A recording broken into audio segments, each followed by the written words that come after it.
Top doctor says no way Scottish NHS can survive. Hi everyone, welcome to AI News. The NHS is broken in Scotland and will not be able to survive in its current form, the head of the union that represents the country's doctors has claimed. Dr. Lain, the chairman of MBA, said health staff were exhausted, burnt out and broken, and he said calls for the Scottish government to take action had fallen on deaf ears. The government acknowledgement that NHS is facing is unprecedented pressures. It said this was due to backlogs caused by the COVID pandemic, Brexit-related staff shortage, and increase in winter viruses such as flu. Dr. Kendi said the NHS colleagues had told him over the past fortnight that the whole health and social care system in Scotland is broken and called for a national conversation on future of the service. There is no way that the NHS in Scotland can survive. In fact, many of my members are telling me that the NHS in Scotland has died already.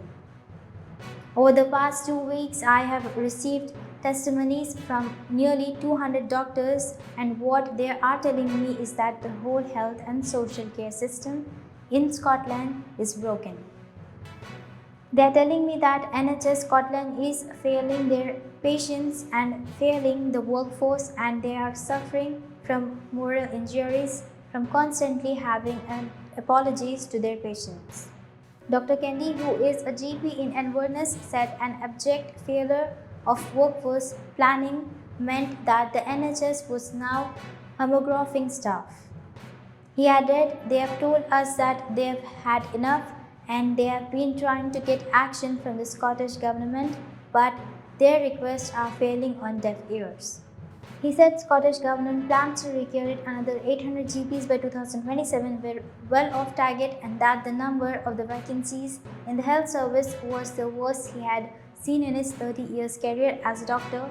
Junior doctors in Scotland are preparing for industrial action as part of the demand for higher salaries pay, with Dr. Kendi saying their salaries had eroded by 23.5% since 2008.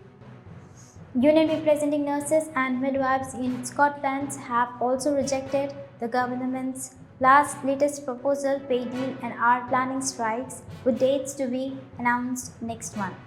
It comes as latest figures showed waiting times performance in Scotland's emergency departments has hit another record low.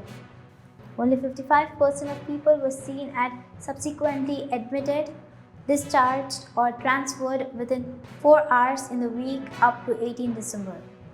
The government target is 95% of people who attended A&E to be seen within the time frame. The previous low record in the week up to 27 November was 61.8%. There was also an increase of almost 700 in the number of people waiting more than 12 hours in emergency departments, rising 1,821 during that time period compared to 1,150 the week before.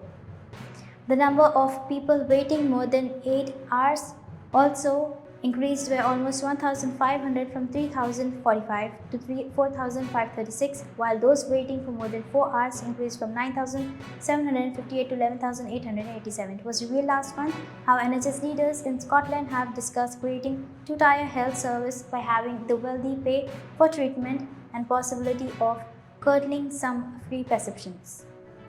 First Minister Nicole Sturgeon, who has faced calls from opposition parties to sack Health Secretary Hamza Yusuf over his handling of the NHS, said at the time that the foundation principles of the NHS were not up to debate. Responding to Dr. Kendi comments, the Scottish government said they would regard numbers of NHS staff and more were being recruited as a part of 600 million pounds winter resilience plans. The spokeswoman added, the situation we find ourselves is in the result of pandemic backlogs, Brexit-related staff shortages and increase in winter viruses such as flu, which has seen a significant rise in the last few weeks, making this winter the most challenging the NHS has ever faced.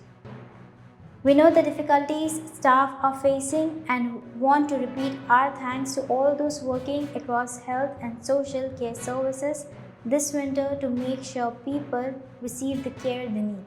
Thank you.